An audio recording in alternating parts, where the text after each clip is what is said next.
নমস্কার বন্ধুরা, আমি তানিয়া। আজ আমি আমার জীবনের এমন এক গোপন সত্য আপনাদের সামনে তুলে ধরতে যাচ্ছি, যা আমি কাউকে কোনোদিন বলিনি। এটি এমন এক রাতের গল্প যা আমার সাজানো সংসার আর নৈতিকতার বেড়াজাল ভেঙে আমাকে নতুন এক অভিজ্ঞতার মুখোমুখি করেছিল। গল্পটি শোনার পর হয়তো আপনারা আমাকে চরিত্রহীন ভাবতে পারেন, আবার কেউ কেউ হয়তো আমার পরিস্থিতির শিকার হওয়াটাকে বুঝবেন। তবে যাই হোক, এটি আমার জীবনের এক দগদগে সত্য। গল্পটি শুরু করার আগে আপনাদের কাছে ছোট্ট একটা অনুরোধ। আপনারা যারা আমাদের চ্যানেলে নতুন, তারা এখনই সাবস্ক্রাইব করে বেল আইকনটি বাজিয়ে দিন, যাতে আমার মতো আরও অনেক গোপন গল্প আপনারা সবার আগে শুনতে পান। চলুন আর দেরি না করে ফিরে যাই সেই দিনগুলোতে। আমার নাম তানিয়া, বয়স 28। দেখতে শুনতে আমি বেশ ভালোই, অন্তত আমার স্বামী এবং আশেপাশের মানুষেরা তাই বলে। গায়ের রং ফর্সা আর শরীরের গড়ন একটু ভারী, যাকে বলে ভরা যৌবন।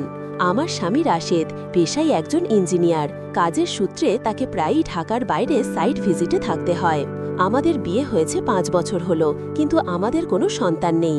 রাশেদ মানুষ হিসেবে খুব ভালো, কিন্তু কাজের চাপে সে আমাকে সময় দিতে পারে না বললেই চলে।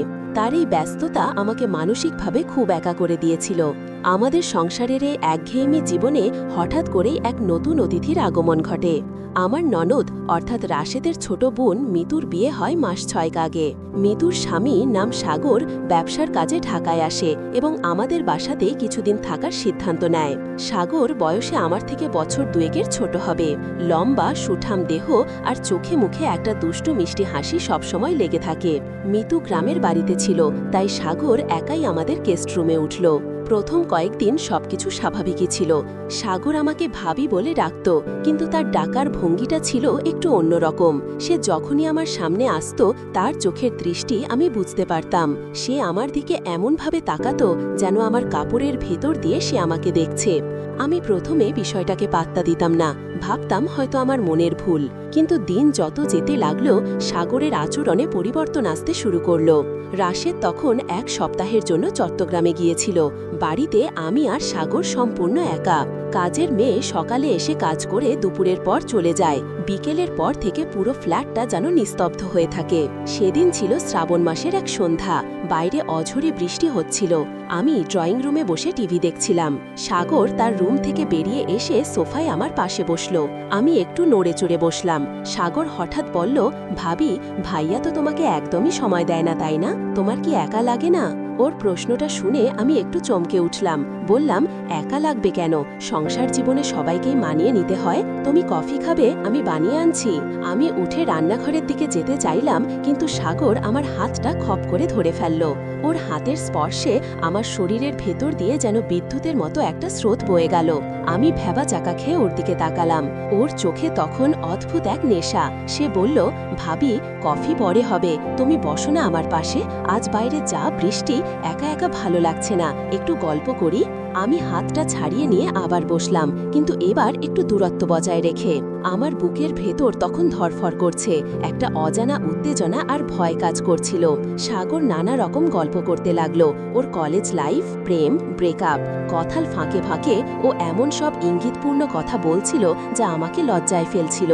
হঠাৎ ইলেকট্রিসিটি চলে গেল। লোডশেডিং, পুরো ঘর অন্ধকার। বাইরে তখনও বৃষ্টির তোড়জোড়। জানলা দিয়ে রাস্তার ল্যাম্প পোস্টের সামান্য আলো আসছিল, যা ঘরটাকে আরও রহস্যময় করে তুলেছিল। আমি বললাম, দাঁড়াও, আমি মোমবাতিটা নিয়ে আসি। আমি উঠতে যাব, অন্ধকারে হঠাৎ সাগরের সাথে ধাক্কা লাগলো। ও বোধহয় আমাকে আটকানোর জন্যই উঠে দাঁড়িয়েছিল। ধাক্কা লাগতেই আমি টাল সামলাতে না পেরে ওর ওপর পড়ে যেতে নিলাম, আর ও আমাকে 2 হাতে শক্ত করে ধরে ফেলল। মুহূর্তের মধ্যে পরিস্থিতি বদলে গেল। অন্ধকার ঘরে আমি সাগরের বুকের সাথে মিশে আছি। ওর নিঃশ্বাসের গরম বাতাস আমার কপালে এসে লাগছে। আমি সরে আসতে চাইলাম, কিন্তু ও আমাকে ছাড়ল না, বরং ওর হাতের বাঁধন আরও শক্ত হলো। সাগর ফিস ফিস করে আমার কানে বলল, ভাবি, তুমি জানো না তুমি কত সুন্দর? ভাইয়া নেই এই বৃষ্টির রাতে তোমায় এভাবে কাছে পাবো ভাবিনি। আমার উচিত ছিল ওকে ধাক্কা দিয়ে সরিয়ে দেওয়া, চড় মারা, কিন্তু বিশ্বাস করুন, দীর্ঘদিনের একাকিত্ব আর অবহেলা আমাকে এতটাই দুর্বল করে দিয়েছিল যে আমি প্রতিবাদ করতে পারলাম না। ওর পৌরুষদীপ্ত শরীরের উষ্ণতা আমার অবদমিত ইচ্ছাকে জাগিয়ে তুলছিল। আমার নীরবতাকে সম্মতি ভেবে সাগর আরও সাহসী হয়ে উঠল। ওর একটা হাত আমার পিঠ বেয়ে নিচে নামতে লাগলো, আর অন্য হাত দিয়ে ও আমার মুখটা তুলে ধরল। অন্ধকারের মধ্যেও আমি ওর চোখের তৃষ্ণা দেখতে পাচ্ছিলাম। সে বলল, ভাবি, প্লিজ আমাকে না করো না। আমি জানি তুমিও চাও, ভাইয়া যা আদর তোমাকে দিতে পারে না, আমি তোমাকে তার চেয়েও বেশি দেব। এই বলে ও আমার ঠোঁটে ঠোঁট রাখল। প্রথমে আমি শক্ত হয়ে থাকলাম, কিন্তু ওর অভিজ্ঞ ঠোঁটের ছোঁয়ায় আমার শরীর এলিয়ে পড়ল। আমি নিজেকে আর সামলাতে পারলাম না। আমরা তখন আর কোনো সম্পর্ক, কোনো সমাজ, কোনো মিতু বা রাশেদ ছিল না। ছিল শুধু দুটো তৃষ্ণার্থ শরীর। বাইরে তখনও মুষলধারে বৃষ্টি, আর ঘরের ভেতর আমাদের দুজনের নিঃশ্বাসের শব্দ। সাগর আমাকে পাজাকোলা করে বেডরুমের দিকে নিয়ে গেল। বিছানায় আমাকে শুইয়ে দিয়ে ও আমার উপর ঝুঁকে এলো। আমি তখন পুরোপুরি নিজের উপর নিয়ন্ত্রণ হারিয়ে ফেলেছি। ওর শরীরের দিকে তাকিয়ে থাকার সময় আমার শরীরে কি যেন এক উত্তেজনার সৃষ্টি হলো।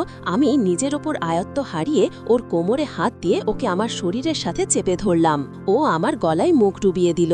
ওর খোঁচা খোঁচা দাড়ি আমার গলার নরম চামড়ায় ঘষা খাচ্ছিল, যা আমাকে পাগল করে তুলছিল। ও আমার শাড়ির আঁচল সরিয়ে দিল। আমি লজ্জায় চোখ বন্ধ করে ফেললাম, কিন্তু সাগর থামল না। সে আমার বুকে চুমু খেতে থাকলো, আর অন্য বুকে হাত বোলাতে লাগলো। ওর প্রতিটি স্পর্শে আমার শরীর কেঁপে কেঁপে উঠছিল। আমি অস্ফুট স্বরে বললাম, সাগর, এটা ভুল হচ্ছে। মিতু জানলে। সাগর আমার ঠোঁটে আঙুল দিয়ে থামিয়ে দিল। বলল, কেউ জানবে না ভাবি, এটা শুধু আমাদের দুজনের গোপন কথা। এই রাতটা আমাদের। সেই রাতে আমরা আর থামিনি। বৃষ্টির শব্দের সাথে মিশে গিয়েছিল আমাদের ভালোবাসার শব্দ। রাশেদের সাথে গত 5 বছরে আমি যা অনুভব করিনি, সাগরের সাথে সেই এক রাতে আমি তা পেয়েছিলাম। ও আমাকে নারীর পরিপূর্ণতা দিয়েছিল। আমার শরীরের প্রতিটি ভাঁজ, প্রতিটি অঙ্গকে ও যেভাবে আদর করেছিল তা আমি কোনোদিন ভুলব না। ভোরবেলায় যখন আলো ফুটল, তখনও আমরা একে অপরকে জড়িয়েছিলাম। বৃষ্টির রেশ তখনও কাটেনি। আমার মনে অপরাধ বোধ ছিল, কিন্তু তার চেয়েও বেশি ছিল এক অদ্ভুত তৃপ্তি। এরপর সাগর আরও 10 দিন আমাদের বাসায় ছিল। রাশেদ ফিরে আসার আগ পর্যন্ত আমরা প্রায় প্রতি রাতেই মিলিত হতাম। দিনের বেলাতেও সুযোগ পেলেই ও আমাকে জড়িয়ে ধরত। রান্নাঘরে বা বাথরুমে কোথাও আমাকে ছাড়ত না। আমাদের সম্পর্কটা তখন আর শুধু দেবর ভাবির ছিল না, হয়ে গিয়েছিল পুরো দস্তর প্রেমিক প্রেমিকার। সাগর চলে যাওয়ার দিন আমি খুব কেঁদেছিলাম। ও আমাকে কথা দিয়েছে আবার আসবে। এখন আমি আবার একা। রাশেদ তার কাজ নিয়ে ব্যস্ত, কিন্তু আমি আর আগের মতো একা বোধ করি না। যখনই একা লাগে আমি চোখ বন্ধ করি আর সেই বৃষ্টির রাতের কথা ভাবি। সাগরের স্পর্শগুলো আমাকে এখনও শিহরিত করে। জানি না ভবিষ্যতে কি হবে, তবে এই স্মৃতিটুকু নিয়েই আমি বেঁচে আছি। বন্ধুরা, এই ছিল আমার জীবনের গোপন অধ্যায়। সমাজ হয়তো এটাকে পাপ বলবে, অবৈধ বলবে, কিন্তু মনের চাহিদার কাছে কি সমাজের নিয়ম সবসময় টেকে? আপনাদের কি মতামত কমেন্ট করে জানাবেন। আর গল্পটি ভালো লাগলে অবশ্যই লাইক ও শেয়ার করবেন। দেখা হবে পরের ভিডিওতে নতুন কোনো গোপন গল্পের সাথে।